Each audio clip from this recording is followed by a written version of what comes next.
Lalo pang nadagdagan na ang pangalan ng mga sangkot na politiko sa muling pagpapatuloy ng Senate hearing sa maanumalyang flood control projects ngayong araw. Hindi naman nakadalo ang mga inimbitahang kongresista para umano maiwasan ang possible prejudice sa findings ng Independent Commission for Infrastructure. Para sa dagdag na detalye, magbabalita live mula sa Senado si Mobile Journal, Merymon Reyes. Merymon, marami ang nag-abang dito sa pagdalo ng mga kongresista kabilang si dating House Speaker Martin Romualdez sa pagpapatuloy ng Senate Blue Ribbon hearing. Pag-usapan natin yung mga pangunahing dahilan kung bakit hindi sila nakadalo. Cheryl, doon sa sulat ni House Speaker Bogie D na naka-address dito sa Senado, minasayan kanina ni Blue Ribbon Committee Chairman Senator Ping Lacson ang kadahilanan kung bakit yung nasa 15 mga kongresistang inimbitahan ay hindi pumunta sa pagdinig ngayong araw ng Blue Ribbon ay dahil para raw maiwasan yung prejudice dahil nagpa-participate din ang mga ito sa proceedings ng Independent Commission for Infrastructure. Kaya yung inaasahan nakasama si dating House Speaker Martin Romualdez, pati yung iba pang mga kongresista, so far wala talaga sila dito, kabilang dyan itong sina Congressman Eric Goyap ng Benguet, Roman Romulo ng Pasig, maging si Marcelino Marcy Teodoro ng Marikina. Cheryl. Mas detalyado ang ikalawang supplemental affidavit ni dating DPWH Undersecretary Roberto Bernardo. Bukod sa mga nauna nang napangalanang sina Senators Cheese Escudero, Jinggoy Estrada, former Senators Nancy Binay at Sonny Angara, nabanggit din sina Senator Mark Villar at former Senator Grace Poe. Pakidetalye nga kung paano itong sistema ng pagbibigay ng kickback sa mga nabanggit na personalidad. Cheryl, nasabi nga kanina ni former Yusek Bernardo na meron na raw iba't ibang klase pang pamamaraan ng pangungurakot, lalo-lalo dito sa mga maanumalyang flood control projects. Kabilang na dyan yung pagkakaroon ng designated contractors para makapagkubra ng mga proyekto. Yung ilan sa mga nabanggit na nabigyan na detalye ni Bernardo, halimbawa, si dating Senator Bong Revilla may close relationship daw sila at may ilang mga pagkakataon na nagkakatulungan talaga ang dalawa. For example, 2024, personal na nagdala daw si Bernardo ng kahon-kahong kickback na naglalaman ng 125 million pesos sa bahay ni Senator Revilla. Dito, 6 na kahon, tigto 20 million at isang bag na may 5 million pesos ang nilalaman. Ito ay bilang tulong doon sa pangangampanya ng dating senador. Para naman dito kaya dating Senadora Grace Poe, isang staff daw na nagngangalang si JY o G De La Rosa, nag-request daw ito sa DPWH para ma-accommodate sa NEP yung mga proyekto na nanghihingi ng ulit ng listahan ng mga proyekto. Dito may 500 million pesos na raw na alokasyon at pinapasabi pa nga na humihingi ng listahan ng mga proyekto itong dating senadora. For former Senator and currently Mayor Nancy Binay, 2 beses na silang nag-deliver din ng pera, 340 million pesos at 200 million pesos sa magkaibang bahay ng supposedly ng mayora o ng dating senadora sa Horseshoe Village QC. At ang kausap daw nila dito, ang aide ng senadora na si Carlin. Mga taong 2022, nag-request din daw on behalf itong aide na to ng mga proyektong worth around 1.882 billion pesos na merong 12% commitment. Nakakuha din daw dito si Bernardo ng 3% at inasahan pa nga natataas ng 15% yung magiging commitment.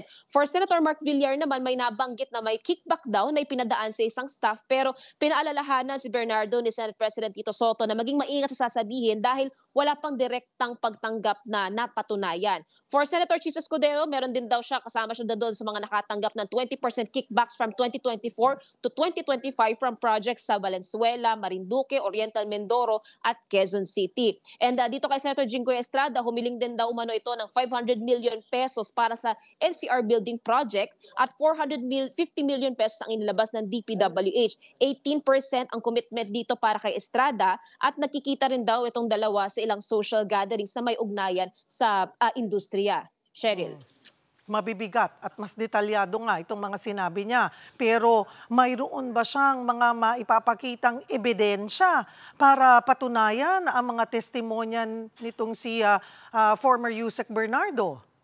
Cheryl, nung inuna nabanggit ni Yusek Bernardo itong si dating Senator Bong Revilla, nasabi niya rin bago yung mga ikinanta niyang pangalan is wala pa siyang wala siyang paper trail sa mga dokumento na maipepresenta para mapatunayan ang mga ito. Pero yan yung isa rin sa mga binubusisi ng komite kasi ang nasabi din dito ni Chairman Senator Ping Lacson, tinitingnan nila dito yung magiging timbang ng mga testimonya, lalong-lalo kung wala naman daw basehan o wala namang ebidensya magpapatunay sa mga aligasyon na ito. Cheryl. Pero pwede rin nilang maipatawag yung mga nasabi niyang mga pangalan kung kanino nila ibinigay yung pera.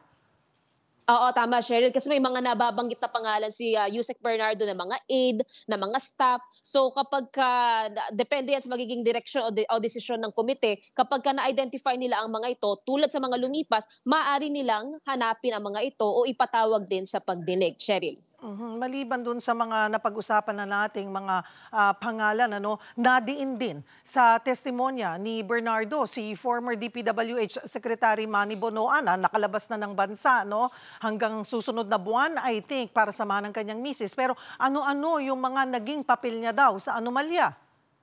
Oo, Cheryl, parang nagkaroon pa nga ng pagkakataon na nalungkot itong si Yusek Bernardo sa pagsasalita niya na mentor niya itong si dating Secretary Bonoan, pero sa mga nangyari, for example, yung sa mga designated contractors, yung sa mga listahan ng proyekto, sa kanya niya rin kino-coordinate yung mga request nitong mga personalidad, kaya nakita niya na doon nagkaroon talaga ng butas pagdating dito sa mga isinisingit na proyekto o kaya naman yung pagkubra ng mga commitments around 15, 20, 25% sa mga nagre-request ng mga personalidad. Cheryl. At yun nga, naging mainit yung usapin sa whole departure order matapos makalabas na nga ng bansa. Si former Secretary Manny Bonoan, na katulad ng nasabi ko, ay sabi sasamahan ng kanyang misis para magpagamot sa ibang bansa. At I think aabot ito hanggang susunod na buwan. Pero ano ang sagot dito ng Prosecutor General? Ang sinabi din dito ng DOJ, Cheryl, hindi pa raw sila maaaring makapag-issue ng hold departure order pero maaari silang makapag-request na yung sinasabing lookout bulletin order naman na ginagawa rin noong nagsimula rin yung mga pagdinig ng Blue Ribbon Committee tungkol dito sa maanumalyang flood control projects. Pakinggan natin ang bahagi ng pagdinig. We cannot at this time, Mr. Chair, prevent them from traveling because what we can only issue as far as the Department of Justice is a lookout bulletin. A lookout bulletin operates only to check on the records of the passenger who would want to leave, but it would not prevent them from being able to leave the country. There is no legal impediment for them to leave because it would be violative of their constitutional right. However, if I may be bold enough to suggest that representations can probably be made by the investigating bodies with the executive branch, that would be the Department of Foreign Affairs, to possibly hold or possibly cancel passports of those who are undertaking or undergoing investigations. Alam mo, Mary Mon, isa rin sa hinihintay ng marami ay yung kay Orly Guteza. Abay, ano ba ang update sa paghahanap sa kanya at paano nito naaapektuhan yung una niyang testimonya sa komite? Oo, Cheryl, itong si Orly Gutesa ngayon nagpakilala naman ng basura o yung mga mali-maletang naglalapan ng limpak-limpak o milyong-milyong perang ipinapadala sa ilang mga nakakatanggap ng kickback. Pero so far hanggang sa araw na ito, hindi pa rin nakikita sa Senado o hindi pa rin humaharap sa Senado itong si Orly Gutesa. Wala rin pang impormasyon na bagong alam itong si Senator Rodante Marcoleta na nagpresenta kay Gutesa. Pero ang nasabi rin ni Senator Ping Lacson, hanggat hindi pa talaga nalolocate itong si Gutesa, yung testimonya niyang una na tumatayo pa rin ito at titingnan pa rin ito at face value, Cheryl. Sa monitoring namin kanina sa pagdinig, uminit yung ulo ni Senator Kiko Pangilinan dahil sa sinasabing ledger ng mag-asawang Diskaya. Ano ba ang nilalaman nito? Cheryl, itong ledger kasi na sinabi rin nila Curly Discaya sa mga lumipas na pagdinig, naglalaman ito ng mga pangalan ng mga nakakatanggap ng kickbacks. Pero so far hanggang sa araw na ito, wala rin pang naihaharap o nadadala na ledger itong si Curly Discaya. Nagkaroon pa nga ng parang warning si Senator Kiko Pangilinan na kung ayaw niya raw makulong, ang asawa niyang si Sara Discaya ay kailangan maipresenta na itong ledger. Nasabi rin ni Senator Risa Ontiveros kanina na malinaw naman daw, nakasama din doon sa hinihinging ledger yung mga proyekto ng mag-asawang Diskaya mula 2016 to 2022.